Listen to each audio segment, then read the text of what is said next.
শ্রম মন্ত্রণালয়ে যারা দায়িত্বে আছেন স্পেশালি তাদেরকে রিকোয়েস্ট করব, আমাদের শ্রমজীবী ভাইদের যেন কোনো কষ্ট না হয়, কারণ তাদের পাঠানো রেমিটেন্সে সচল থাকে আমার দেশের অর্থনীতির চাকা। তারা ভালো থাকলে ভালো থাকবে বাংলাদেশ। ভেরি সিম্পল, ঠিক কিনা বলেন? আমার যে ভাইটা পরিচ্ছন্নতা কর্মী, রাস্তা ক্লিন করে, এয়ারপোর্টে ওয়াশরুম ক্লিন করে, একজন পরিচ্ছন্নতা কর্মী তারও 20 থেকে 30 হাজার টাকা বাংলাদেশে ঢোকে প্রতি মাসে। আপনি চিন্তা করতে পারেন?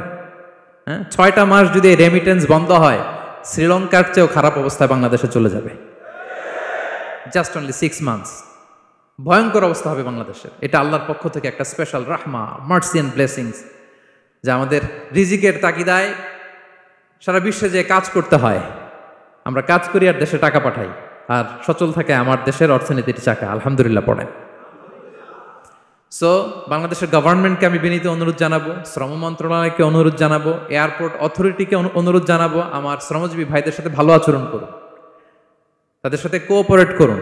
বিশেষ করে যতগুলো দূতাবাস আছে সারা বিশ্বে, বাংলাদেশের যে মিশনগুলো, দূতাবাসগুলো, আমার শ্রমজীবী ভাইদের যে কোনো কাজকে অগ্রাধিকার ভিত্তিতে আপনারা সার্ভিস দিন।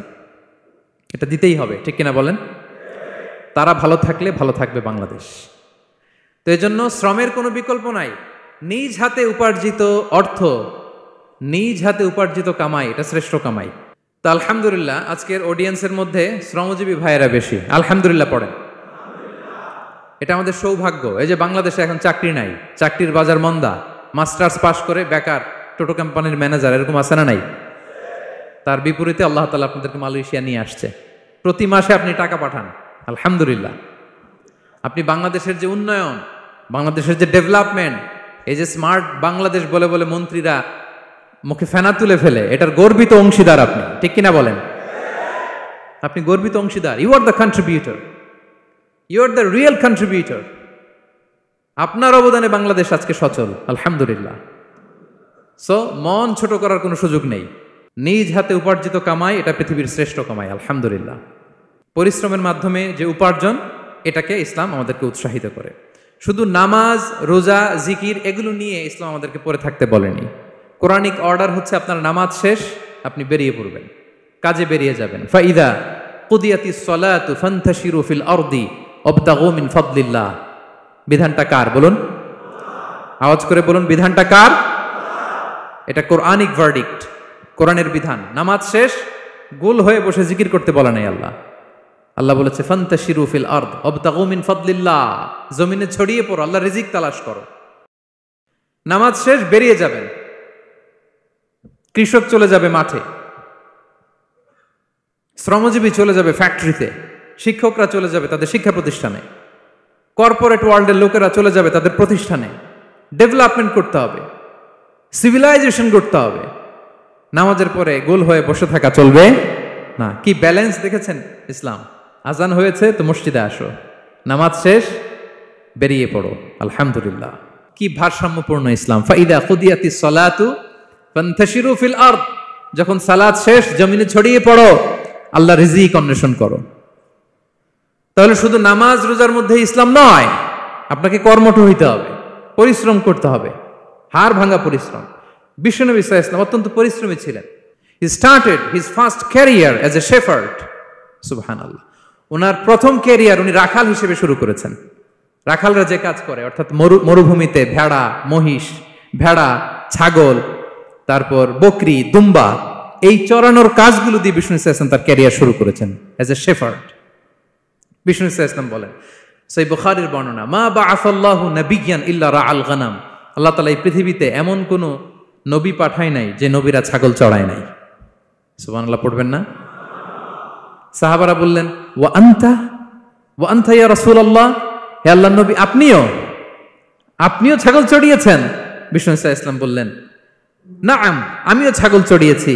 ওয়া কুনতু আরআহা আলা কারারিত লি আহলি মক্কা, আমি অল্প কিছু মজুরির বিনিময়ে, অল্প কিছু টাকার বিনিময়ে, সামান্য কিছু পারিশ্রমিকের বিনিময়ে মক্কার লোকদের ছাগল চড়িয়ে দিতাম। সুবহানাল্লাহ পড়েন। ছাগল হচ্ছে খুব টেরা প্রাণী, ডানে টানলে বায়ে যায়, বায়ে টানলে ডানে যায়। তাদেরকে একসাথে করা অ্যাজ এ শেফার্ড, এটা মরুভূমিতে খুব কষ্টের কাজ। আল্লাহ তাআলা প্রত্যেক নবীকে দিয়ে ছাগল চড়িয়েছেন যাতে করে কিছুদিন পরে নবীরা মানুষ চড়াতে পারে। সুবহানাল্লাহ। আল্লাহ বুঝাতে চাইলেন এখন ছাগল চড়াও, এদের উপর যদি কন্ট্রোল নিতে পারো তাহলে মানব জাতির উপর কন্ট্রোল নিতে পারবো। আল্লাহু আকবার। এজন্য প্রত্যেকটা নবীকে দিয়ে, সহিহ বুখারীর বর্ণনা, মা বাআসাল্লাহু নাবিয়্যান ইল্লা রাআল গানাম, আল্লাহ পৃথিবীতে এমন কোন নবী পাঠায় নাই যেই নবীকে দিয়ে আল্লাহ ছাগল চড়ায় নাই। তো বিষ্ণু ইসলাম ছাগল চড়িয়েছেন, অত্যন্ত সুঠাম দেহী ছিলেন, কর্মঠ ছিলেন। তার মানে বিষ্ণু ইসলামও পরিশ্রম করে উপার্জন করেছেন, ঠিক কিনা? ছাগল চড়াতেন, তার বিনিময়ে সামান্য কিছু পারিশ্রমিক নিতেন, মজুরি নিতেন, এতে লজ্জা নাই। এজন্য এই কথা দিয়ে শুরু করেছে যে কাজে লজ্জা নেই। এই তো বিষ্ণু ইসলামের ক্যারিয়ার গেল। আমরা যদি সাহাবাদের জীবনী দেখি, ওনারাও পরিশ্রমী ছিলেন। কেউ খেজুর বাগানে কাজ করতেন, কেউ কৃষি কাজ করতেন, কেউ বাজারে ব্যবসা করতেন, কেউ বসে থাকেন নাই। হাড় ভাঙ্গা পরিশ্রম করেছেন প্রত্যেকটা সাহাবা। তারা আমাদের মডেল, তারা আমাদের সুপার হিরো, তারা আমাদের আইকন, ঠিক কিনা? নবীরা আমাদের মডেল, সাহাবারা আমাদের মডেল। বিষ্ণু ইসলাম কর্মঠ ছিলেন, ওনার সাহাবারা অত্যন্ত কর্মঠ ছিল। কেউ বসে থাকতেন না, পরিশ্রম করতেন, হাড় ভাঙ্গা পরিশ্রম করতেন, উপার্জন করতেন। তারা আমাদের জন্য প্রেরণার বাতিঘর। অনেক সাহাবাদের বায়োগ্রাফি থেকে আপনাদেরকে ঘটনা শেয়ার করা যাবে। আমি একজন সাহাবার জীবনী শোনাবো আপনাদেরকে। আব্দুর রহমান ইবনে আউফ রাদিয়াল্লাহু তাআলা আনহু। 10 জন জান্নাতের, দুনিয়াতে বসে যে 10 জন সাহাবা জান্নাতের সুসংবাদ পেয়েছেন তাদের মধ্যে একজন, আলহামদুলিল্লাহ বলেন। আব্দুর রহমান ইবনে আউফ রাদিয়াল্লাহু তাআলা আনহু প্রথম 8 জন মক্কায় যারা কালিমা পড়ে মুসলমান হয়েছে তাদের একজন। তার স্ট্যাটাসটাকে জেনে নেন। তো তিনি যখন মক্কা থেকে হিজরত করে মদিনায় গেলেন, মনে রাখবেন মক্কা থেকে যে সাহাবার বাড়ি ঘর ছেড়ে হিজরত করেছে তাদেরকে বলে মহাজির, মানে হিজরতকারী সাহাবা। আর মদিনাতে যে সমস্ত সাহাবারা তাদেরকে রিসিভ করেছেন তাদেরকে বলে আল আনসার, মানে সাহায্যকারী সাহাবা। তো যারাই হিজরত করে মক্কা থেকে মদিনায় যেত, বিষ্ণু ইসলাম মদিনার কোন সাহাবীর সাথে তার ভাই পাতিয়ে দিতেন, আল মুআখাত, ব্রাদারহুড করে দিতেন, দায়িত্ব দিতেন যে তুমি এই সাহাবীকে দেখবে।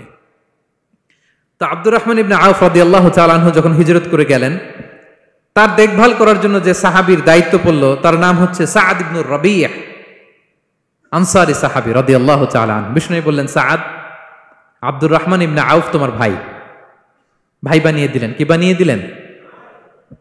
তুমি তাকে টেক কেয়ার করবে, সে হবে তোমার মেহমান। সুবহানাল্লাহ।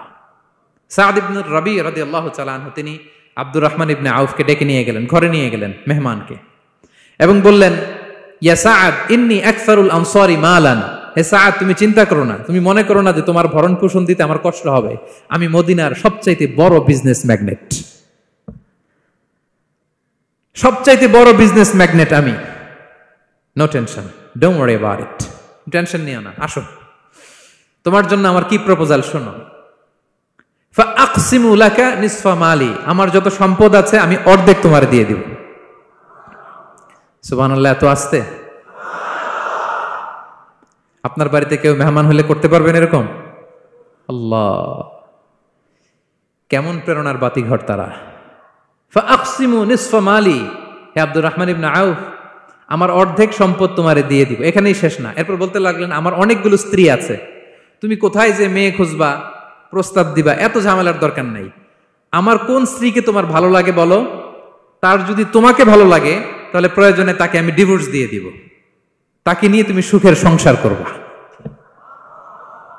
আল্লাহু আকবার, আল্লাহু আকবার। অর্ধেক সম্পদ দিয়ে দিব, আমার একাধিক স্ত্রী আছে, কাউকে যদি তোমার পছন্দ হয় এবং সেও যদি তোমাকে পছন্দ করে, প্রয়োজনে তাকে ডিভোর্স দিব, new life, new career, just go on. আমরা এই সুযোগ পেলে কি করতাম? সাথে সাথে অর্ধেক সম্পদ নিয়ে নিতাম, ঠিক কিনা? আব্দুর রহমান ইবনে আউফ প্রেরণার বাতিঘর। উনি কি করলেন?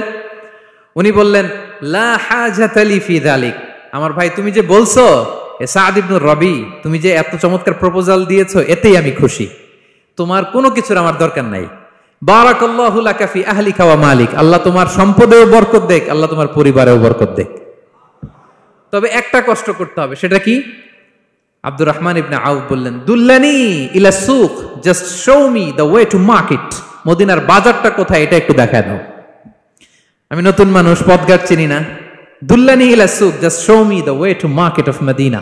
মদিনার বাজারটা কোন রাস্তা একটু দেখায় দাও। আল্লাহু আকবার। সাআদ ইবনে রবি বললেন, এই তো মদিনার বাজার। উনি যে কিছু ঘি কিনলেন, পনির কিনলেন, কিনে বিক্রি করলেন, প্রফিট করলেন, ওই প্রফিট দিয়ে আরো বেশি করে কিনলেন, আবার বিক্রি করলেন, প্রফিট, আবার বিক্রি করলেন, প্রফিট। এই কেনা বেচা করতে করতে 1-2 মাসের মধ্যে উনি মদিনার one of the biggest business magnate হয়ে গেলেন। আল্লাহু আকবার! কি হাড় ভাঙ্গা পরিশ্রমই না তারা করেছেন। একেবারে রেডি ক্যারিয়ার ছিল, গেলাম সবচেয়ে বড় বিজনেসম্যানের অর্ধেক সম্পত্তি